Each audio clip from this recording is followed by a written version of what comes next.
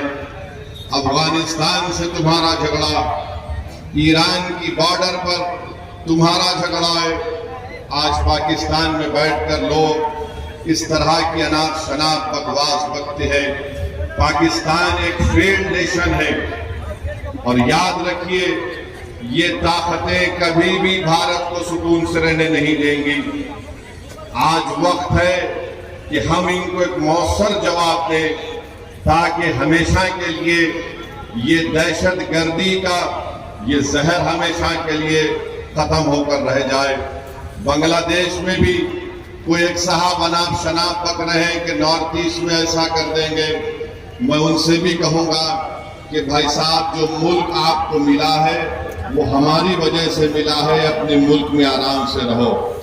یاد رکھو، جب بھارت پر اگر کوئی انگلی اٹھاتا ہے تو ہم اپنے تمام اختلافات کو بھول کر ایک سیسا پیلا کی دیوار کی طرح کھڑے ہو جاتے ہیں۔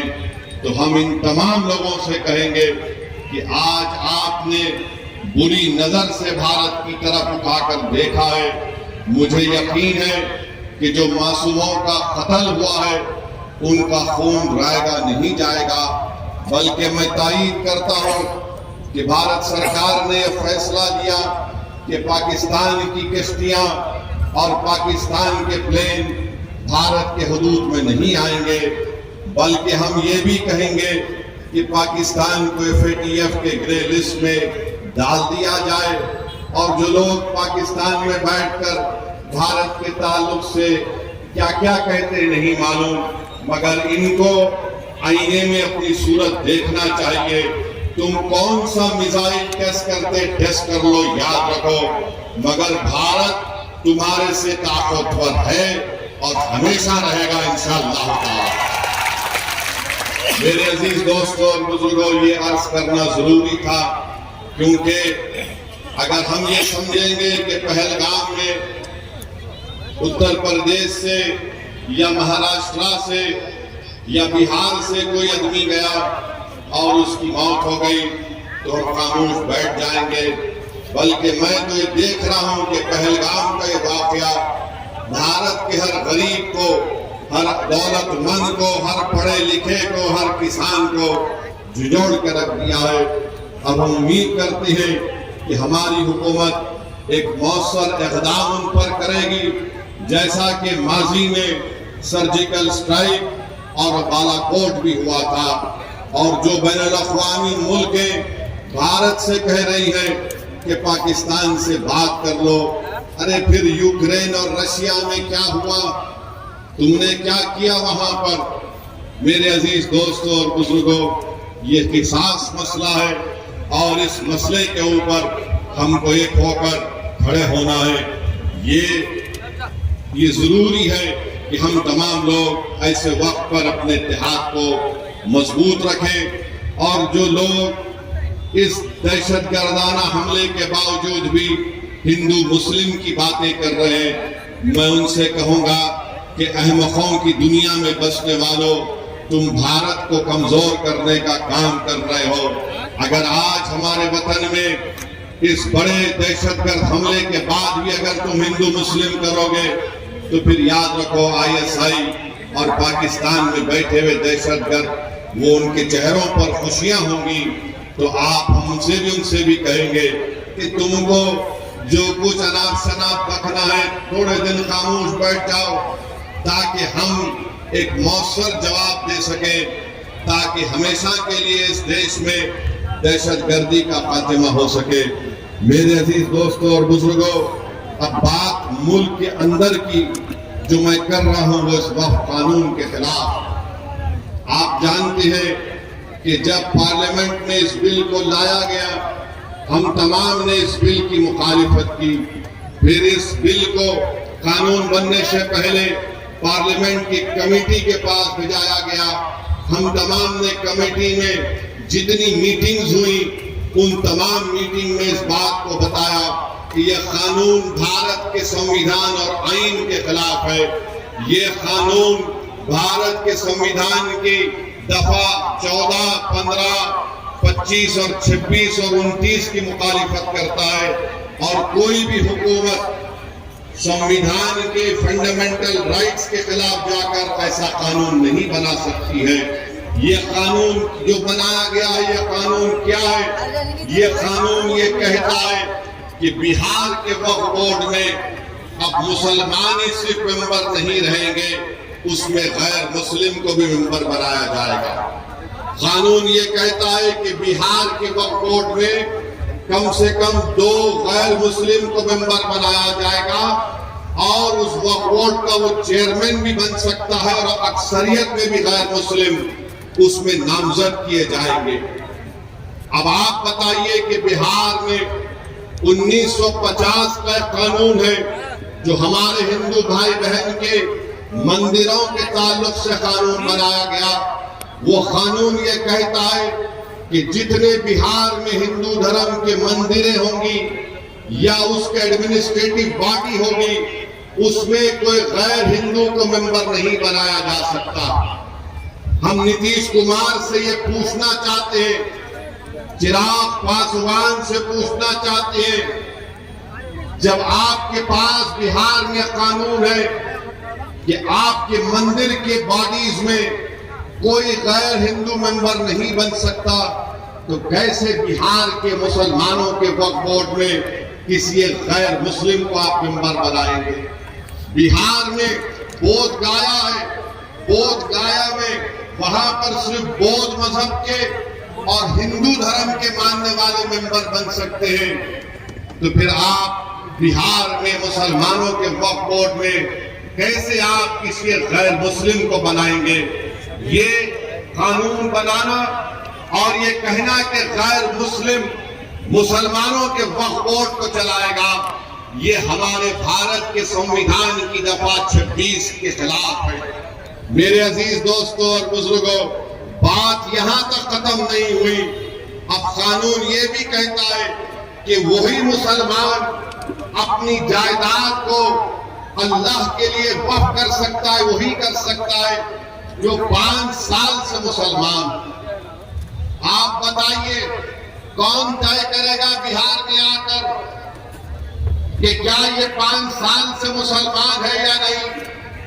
کیا نتیش کمار سرٹیفکیٹ لکھ کر دیں گے ہم کو؟ کیا چراغ پاسوان سرٹیفکیٹ لکھ کر دیں گے کہ 5 سال سے مسلمان ہے؟ کیا بھارت کے پردھان منتری لکھ کر دیں گے سرٹیفکیٹ یہ 5 سال سے مسلمان ہے؟ میرے عزیز دوستوں اور بزرگوں، یہ کسی بھی دھرم میں اس طرح کا قانون نہیں ہے۔ جو کسی دھرم کا ہوتا ہے وہ اپنی آستھا کی بنیاد پر اپنے جس بھگوان یا اللہ کو مانتا ہے وہ اپنی پراپرٹی کو، جائیداد کو دے دیتا ہے۔ مگر مسلمانوں سے کہا جا رہا ہے کہ آپ کو 5 سال تک آپ کو یہ بتا رہا، آپ اس 5 سال تک جائیداد نہیں دے سکتے۔ کون آ کر فیصلہ کرے گا؟ اور اگر کوئی ایک مہیلا ہوگی، کوئی ہماری بیٹی ہوگی، بہن ہوگی، تو کون جا کر اس کو پوچھے گا؟ یہ اس طرح کا قانون بنایا گیا ہے کہ 5 سال تک آپ اپنی جائیداد کو نہیں دے سکیں گے جب تک کہ آپ یہ نہیں بتائیں گے کہ آپ اسلام پر عمل کر رہے ہیں۔ کیا میری داڑھی نریندر مودی سے بڑی ہے تو کیا میں مسلمان ہو گیا؟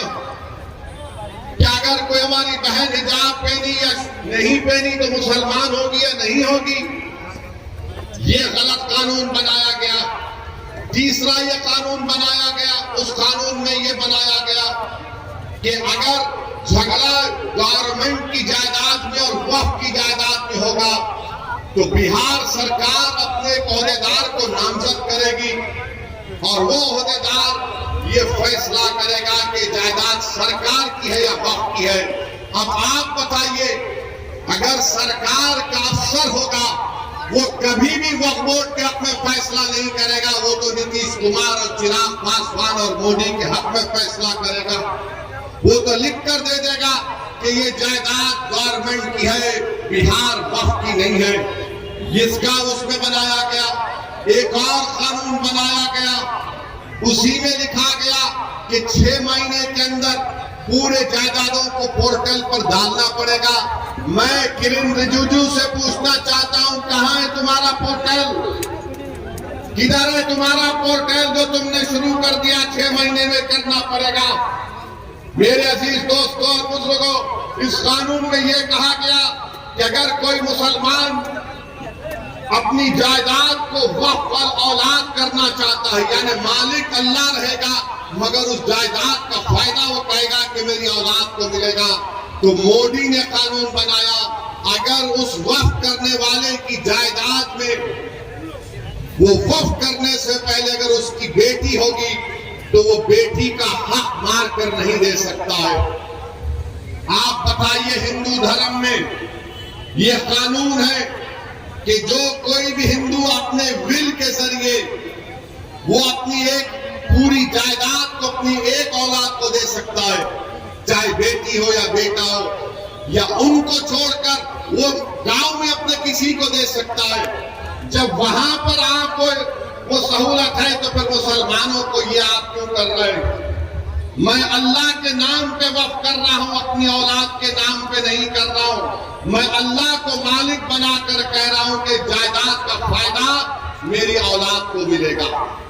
تو یعنی اگر جس مسلمان کی بیٹی ہوگی وہ اللہ کے نام پر وقف نہیں کر سکے گا، یہ قانون بنا دیا گیا۔ یہ قانون یہ بھی بنا دیا گیا کہ اگر عیدگاہ ہوگی، قبرستان ہوگا، مسجد ہوگی، درگاہ ہوگا، خانقاہ ہوگی، امام باڑہ ہوگا، کوئی بھی کلیکٹر کو جا کر یہ کہہ دے گا کہ اس کو وقف کی جائیداد رجسٹر مت کریے، یہ مسجد نہیں ہے، یہ درگاہ نہیں ہے، یہ خانقاہ نہیں ہے، یہ امام باڑہ نہیں ہے، یہ عیدگاہ نہیں ہے، تو کلیکٹر جس دن انکوائری آرڈر کرے گا اس وقت سے وہ جائیداد وقف نہیں رہے گی۔ تو کلیکٹر کو خالی انکوائری لکھنا پڑے گا، ہم اپنی جائیداد سے محروم ہو جائیں گے، ہم اپنی جائیداد سے محروم ہو جائیں گے۔ اور کلیکٹر انکوائری مکمل کرنے کا کوئی ٹائم نہیں، کوئی وقت نہیں دیا گیا۔ کلیکٹر صبح قیامت تک انکوائری چلتے رہے گی، پر ہم تو اپنی درگاہ اور مسجد سے محروم ہو جائیں گے۔ یہ قانون بنایا گیا۔ پھر بی جے پی نتیش کمار کی پارٹی کے لوگ، چراغ پاسوان کے لوگ بولتے کہ وقف کی جائیداد پر قبضہ ہو گیا، وقف کی جائیداد کو لوٹ لیا گیا۔ ارے بھیا، آپ نے قانون یہ بنایا کہ جو وقف کی جائیداد پر ناجائز طور پر قبضہ کر کے 12 سال سے بیٹھا ہوا ہے، مودی اس کو مالک بنا رہے ہیں، بلکہ وہ مالک بن چکا ہے ابھی۔ تو بی جے پی، نتیش کمار، چراغ پاسوان جھوٹ بول رہے ہیں، ہم سے ہماری جائیدادوں کو چھین رہے ہیں۔ جو ہماری زمین پر، وقف کی زمین پر قبضہ کر کے بیٹھا ہے، وہ 12 سال اگر ہو گئے تو مالک بن رہا۔ وقف ایویکیو پراپرٹی ہے کہ جو لوگ بھارت کو چھوڑ کر کسی اور جگہ پر چلے گئے، انہوں نے کہا کہ میں اپنا گھر، اپنی زمین، اپنی کھیت وقف کر رہا ہوں، تو آج مودی نے قانون بنا دیا کہ وقف ایویکیو نہیں ہوگا، یہ گورنمنٹ اس کی مالک بنے گی، اور گورنمنٹ اس کی مالک بن چکی ہے۔ قانون یہ بنایا گیا کہ اگر آثار قدیمہ کے تحت مسجد ہوگی، درگاہ ہوگی، کوئی بھی چیز ہوگی جس میں عبادت ہوتی ہے، نماز ہوتی ہے، فاتحہ ہوتی ہے، تو مودی کہہ رہے ہیں کہ وقف مالک نہیں ہوگا، آثار قدیمہ ہوگا، یعنی پھر وقف ہم سے چھین لیا گیا۔ پھر یہ قانون میں یہ بنایا گیا کہ اگر کوئی ٹرسٹ ہوگا اس قانون کو بنانے سے پہلے اور اس قانون کے بنانے کے بعد ٹرسٹ ہوگا تو وقف نہیں ہوگا۔